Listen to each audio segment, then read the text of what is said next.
I cannot believe they didn't take poor Gordon to the beach. Feels bad, man. F for Gordon in the chat. How's it going, everybody? I hope all of you doing well.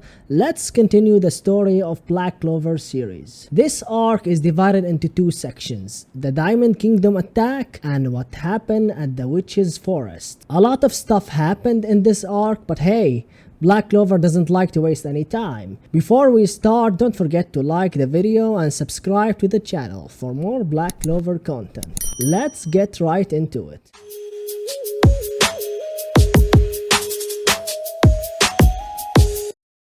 The Black Bulls return to their base after what happened in the Sea Temple. Gordon, of course, is sad why they didn't take him with them to the beach. Yami wants to go to the Wizard King and take Charmy with him. Asta asks Yami to go along and Yami agrees. They met the Wizard King Julius and we have a nice interaction between him and Yami, as he complimenting Yami for his efforts and Yami acting like it's not a big deal. Then Yami handed over the magical stone to Julius. I really love this kind of interactions. Man, this shows what kind of relationship Yami and the Wizard King have and give us the viewers a better look at their characters. And while they are at the middle of the conversation, they got interrupted by the Diamond Kingdom invasion.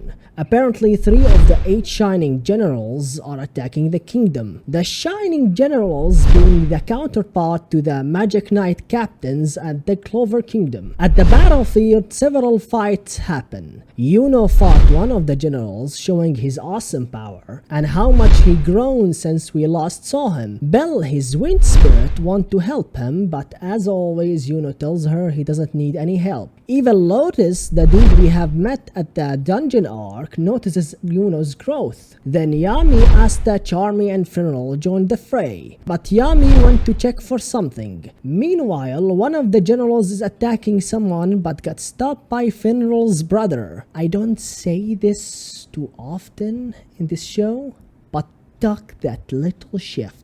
Then the captain of the Golden Dawn starts flexing his muscles using his wall tree magic. Lotus notices what's happening and warned his comrades. Asta and his friends reunite with Yuno and Mimosa and Klaus. Yuno complimented Asta and asked what happened to his arms. Yes, Yuno still considered Asta his rival. Look man, Yuno is a smug, but he still respects his friends, which make me like his character even more. He's not one-dimensional, arrogant obstacle that just there for the competition to the protagonist. His character have layers and I like that. Charmy start hitting on Yuno as he saved her during the Eye of the Midnight Sun attack. Belle obviously got mad. If Asta have waifus, Yuno as a worthy rival must have a line of waifus. It's just necessary for the story, man. Anyway, Funeral's little brother, again, tuck that guy, start talking shit and made fun of him and called him the Black Bull's mule. Asta the Legend retaliated and told him what Funeral did at the Sea Temple and how he helped them to defeat the enemy. Then the little bitch started insulting the Black Bulls but got interrupted by the Slime General, who strikes again, but this time he had hostages. The little bitch, let's just call him that from now on, wants to destroy the generals without caring about the hostages, further revealing how much a piece of shit he is. I guess we can't have normal siblings that like each other in anime. Asta obviously told him that he can't do that, but he insists on his opinion. With teamwork, Asta and Funeral managed to stop the slime dude. While all of this happening, William Vengeance, the captain of the Golden Dawn, was fighting the other generals and wrecking their shift. He almost got backstabbed though, but got saved by Yami. Yami always have a cigarette in his mouth. Doesn't he have lung cancer? But I guess it's an anime, who cares? Then we had an intense moment between Yami and Williams, as Yami told him to remove his mask, because Yami sensed that Williams and the leader of the Eye of the Midnight Sun had the same key. I adore these intense interactions and the confrontations between characters, especially when it's done correctly. You can feel the tension in the scene. Okay, William smiles and told Yami, "Are you suspecting I'm the leader of the Midnight Sun?" Then Williams removed his mask and his face is full of scars. Williams said that even magic couldn't fix his scars. Then we had a flashback on Williams' past and how he got bullied for his scars, and the relationship between him and the Wizard King, and how Julius was the one who gave him his mask. Yami said it might just be a coincidence that their keys are similar. I don't know, man. Are you sure? This guy is pretty suspicious. But it's your call, dude. The Diamond Kingdom assault is over. Yami took Asta to Healing Mage to treat his arm that were tucked up in the previous battle. I love this because it gives weight and consequences for the fight, not just reset in every arc. The mage told Asta his arm are damaged by an ancient curse and his bones are shattered and he cannot heal his arms. Funeral overheard the conversation. At the Black Bulls hideout, the Black Bulls are celebrating how they got no black stars left. Kind of like students celebrating how he got D instead of F. Leave a like in the comment if you like the Black Bulls. They had a feast. Noel offered to feed Asta, but Asta told her that he can eat with his legs, which got her mad and she hit him. That was a funny moment. Then Asta left abruptly, making everyone concerned because Asta is not acting as usual. Finral explained what is going on. Then the Black Bulls followed Asta and sneaked up on him while he was sad and talking to himself. But he yells he will never give up, even if he can't use his arm, which affect the Black Bull's emotion. It's difficult for an anime scene to get to me, to be honest. However, this one did. Magna is me in this moment. When I start watching the series, I didn't like Asta. He was loud and obnoxious, run-of-the-mill shonen protagonist. But now, he's one of my favorite characters in the show. Even his annoying shouting now, I find it funny and charming. Speaking of shouting, Asta walks up and shouts out, "Good morning, everyone!" However, he did not find anyone except Yami, because everybody went to search for cure for Asta's arm. Again, really emotional stuff. Magna and Luck went to a dungeon, Gordon went to his family, Vanessa went to the Witch's Queen, and Noel and Finral went to Asta's formal teacher. Then we had a flashback how Asta's met him, and how he escaped from the Diamond Kingdom and he's searching for his fiancée, which is also happened to be from the Witch's Forest. Long story short, he found her. Now back to the future. Noel,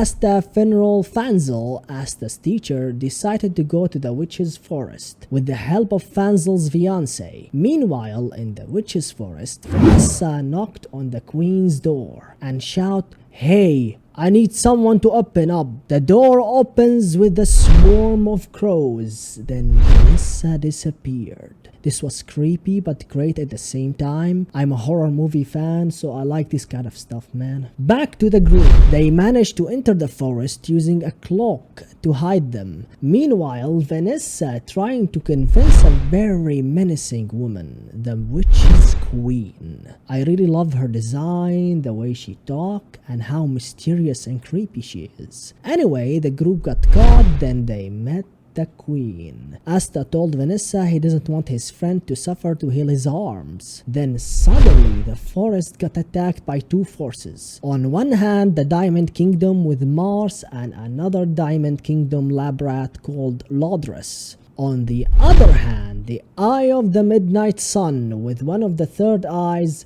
the crazy bitch Fana, alongside her fire spirit, the Salamander. The gang made a deal with the Witch's Queen. If she heals Asta's arm, they will defend the forest. She agreed and healed his arms, and the battle began. It was very chaotic, so I will just mention the highlights. Mars became one of the good guys and befriended Asta, which was annoying in my opinion. Not because I hate Mars' character, but because it happened too fast. Anyway, this stuff happened a lot in anime, so I'm not really surprised there. Asta tries to talk to Fana and told her to stop, which shows how Asta's character is developing to be more smart and composed, and the influence of Fidelian's word on the Royal Capital arc, when he told Asta to calm down and think. Not just Fugilian, the entire audience wanted Asta to calm down. Asta talk no jutsu didn't work and even caused Fana to rage even more. I guess calming down was a bad idea?